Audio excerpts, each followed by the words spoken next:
We all know that there's value in collecting sports cards, but did you know there's even greater value in recollecting about sports cards? We're going to talk about that today.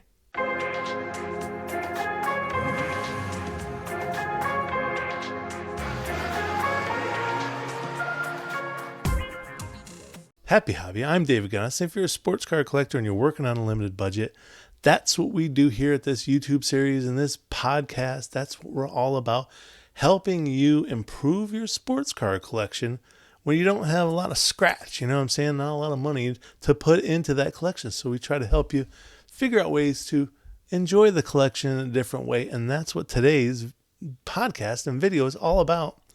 Helping collectors rediscover the joy of the cards they already own, which is a perfect exercise for a budget-friendly sports card collector.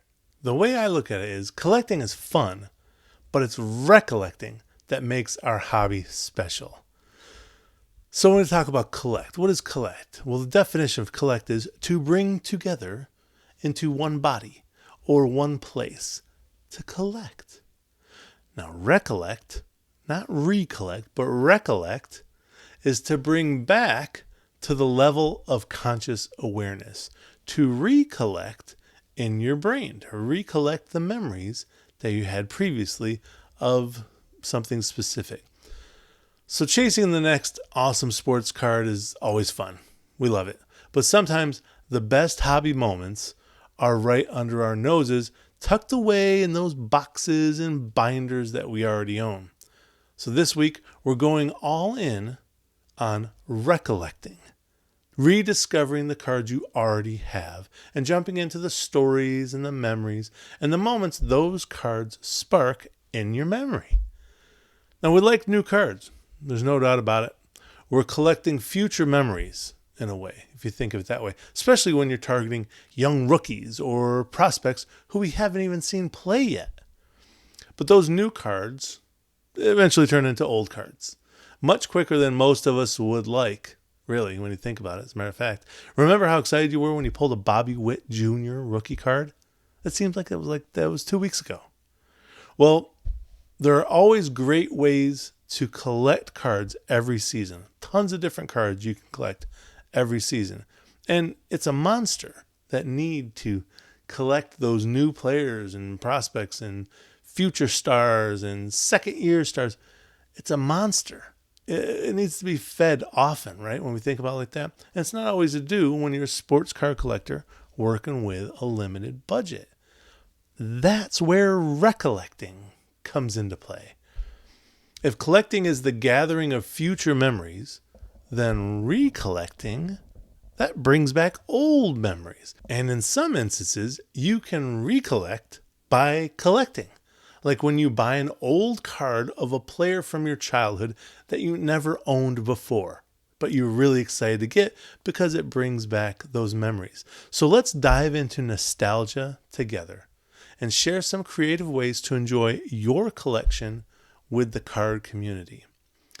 So why is nostalgia a collector's superpower, if you will? Isn't it crazy when you think about how a little piece of cardboard can send us back in time? We transcend time. Remember the thrill of an after-school rip? Man, that was cool. That legendary trade with your buddy. For some, a battered Ken Griffey Jr. rookie card or even a stack of 1990 Fleer basketball cards can launch memories of old friends, old teams, and the glory days of your favorite players. So I'm going to share my recollection with you, a couple stories for you. For me, it was the 1985 Topps baseball set. All of them, every card in that set. It's a fun ride down memory lane for me because my mom and my new stepfather, Ralph, had taken a trip from Orlando, Florida to Buffalo, New York to visit my stepfather's family. Now on that trip, he found out that I love sports cards. So he bought me the complete set of 1985 Topps out of a card store in Buffalo, New York. He just, what do you think about this? You want this? And I was like, yeah, I want that. Who do I got to kill? Bought me that set straight up. Now, unbeknownst to Ralph, I wasn't a set collector. Like, that really wasn't one I did. I like to rip packs, hunt down the stars. Buying a whole set was kind of weird for me because you knew you had every card.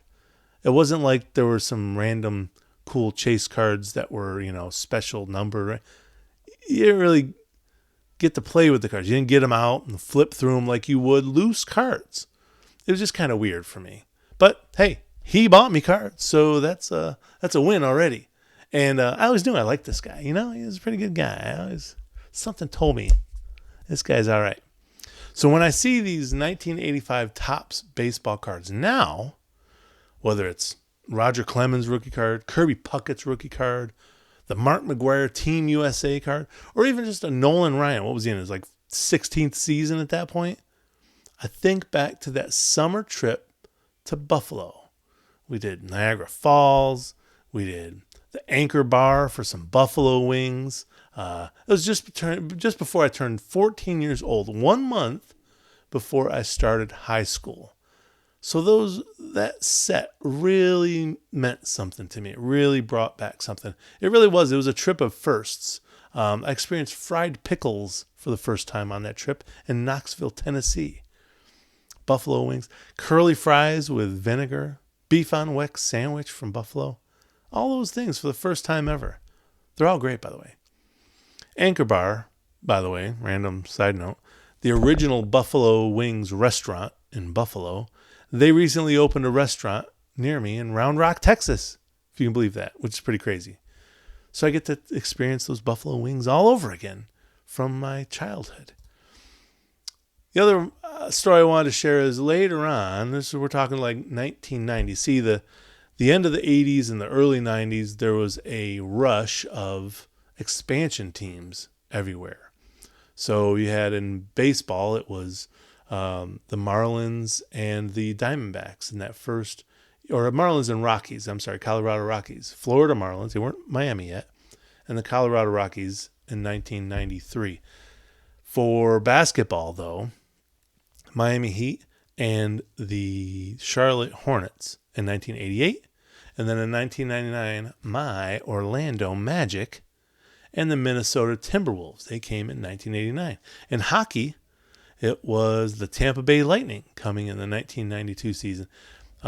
Florida Panthers not too long ago. There was just a lot of teams suddenly expansion in all these sports leagues. It was a big deal. And the NFL, Jaguars and Carolina Panthers. They were the first expansion team since, that was in 95, first expansion team since 1976 when the Buccaneers and the Seahawks came in. But we're talking late 80s, early 90s right now. The hoops, NBA hoops, when they came out in 89, 90, I was a big fan, even though those are really kind of like, when you talk about junk wax, that's pretty junkety junk when you think about it. Like, they're not great cards. Not great. Even the set, like one set looks exactly like the other. The design, it's just gray instead of white. Like, not great card design. But it meant a lot to me because it was the first time I got to see Orlando Magic players on sports cards. Here I'd been collecting for upwards of 15 years at that point in my life. And now here I finally get to see cards of players from my area. That was crazy. That was insane. So that set, the 89-90 top or hoops, NBA hoops, means a lot to me. That was pretty cool. I very much. Same thing with when Upper Deck started coming out with hockey, and they ended up having Tampa Bay Lightning cards. That was a huge deal for me. In 98, when they came out with Tampa Bay Rays cards, that was a big deal for me. So I see these cards now. I go back and I see these older cards. Terry Catledge with the Orlando Magic, Jerry Reynolds, Sam Vincent, Reggie Theus, like all these guys back in the day. Terry Catledge, by the way, that's the reason why Shaq didn't get the number he wanted when he joined the Magic, because Terry Catledge already had that number. Shaq had to go the other one. I think Catledge had 33, which Shaq wanted, but he had to settle on 32 because Terry Catledge already had the 33. Interesting side point. My point is, these are all stories that I think of when I go back and I look at my cards. I'm recollecting. recollecting my memories from when I collected. Recollecting to collecting. Get that? Make sense? Okay, so now let's talk about the Recollection Challenge. Sharing your sports card stories. The magic of Recollecting is that each card is a personal time machine. No eBay purchase needed. It's free. So here are some fun exercises you can do to collect and recollect. First, you can pull 3 cards from your collection and tell us in the comments where, when, and how you picked this card up. Was it something cool? Was it a card shop find? Did you find it in a dollar box? Was it a trade? What about a random mail day? Did you just get this awesome card in the mail? Maybe even grandma's reward for you hitting a home run in Little League. That's pretty cool. That'd be pretty awesome. So I want to hear it in the comments, whether it's the comments on my YouTube channel here, or if you want to send it to me at gonoscards@gmail.com. You can send that to me. Also, I want to recall a trade or a pack opening session with a buddy of yours. Ring them up, text them, ask them if they remember it too. See what their memories are about that. You'll be shocked at how fast the memories pile up and the stories start flowing. For instance, a quick story with me. 1985, I was visiting my cousin. I stayed with my cousin that summer in Central Florida. And pretty much every day, we used to work up at a family plant, a family warehouse that we used to work at. We'd make like $100 a week maybe. But it wasn't like we had bills or anything like that. So $100 to a 14-year-old, that's a chunk. So maybe this was 1986, somewhere around there. So it was 1986 because it was 1986 Topps football that we would go to the local Jiffy store. Do you guys have Jiffy stores? Is Jiffy store just a random name? I think like I would say Kleenex means, tissue paper, like tissues. It's just kind of a name, but I think Jiffy store used to be a brand at some point. Anyways, a convenience store. We used to go up to this Jiffy store every day. We get us a Mountain Dew. We get us some watermelon bubble. Let's see, Hubba Bubba or Bubblicious. I think it was watermelon Bubblicious. It's pretty great. And we would, of course, they'd have some box of Topps football, 1986 Topps football cards that I would have to bust into. And, they were like maybe 25 cents a piece at that point. So I would get probably like 4 packs, Mountain Dew, Butterfinger, some gum, and then we would hit the Double Dragon video game in the corner there. And we would spend like 2 hours there just playing games, and I'd have these packs, and I'd know when I get home I'm opening up these packs. Of course, they're jammed down in my pockets. I'm ruining every corner. What did I know of corners? I was a kid. Come on. 15-year-old. I didn't know nothing. But anyways, we get back to the house, and we start opening up the cards, and we didn't even know. I'm looking for superstars. I don't know nothing about the rookies. The best rookies at that point, which we'd find out later, was Warren Moon from that 1985 Topps football. I really messed up the whole story because 1986 Topps football, that's a whole different story. That's a big deal. 1985, much lesser deal because the best rookie in that was Warren Moon, his rookie card in that set. So we're ripping open 1985 Topps football cards. Dan Marino, because this was right after, this is his second year card, but his third year was coming up in the NFL in 85. My man had just taken the Dolphins to the Super Bowl the previous year. He had just set the NFL record for touchdown passes in a season with 48 touchdown passes, breaking Johnny Unitas's record. So to get a Dan Marino in this cool, horizontal landscape cards, what are these? I've never seen such things. These are crazy. Horizontal, they're madmen at Topps. So that was a good memory. I remember going home after getting all Mountain Dew, hopped up on Mountain Dew and all that Butterfinger, all that good stuff, and going home and laying on his bed and opening up cards and finding me a Dan Marino. That was a big deal. Good story.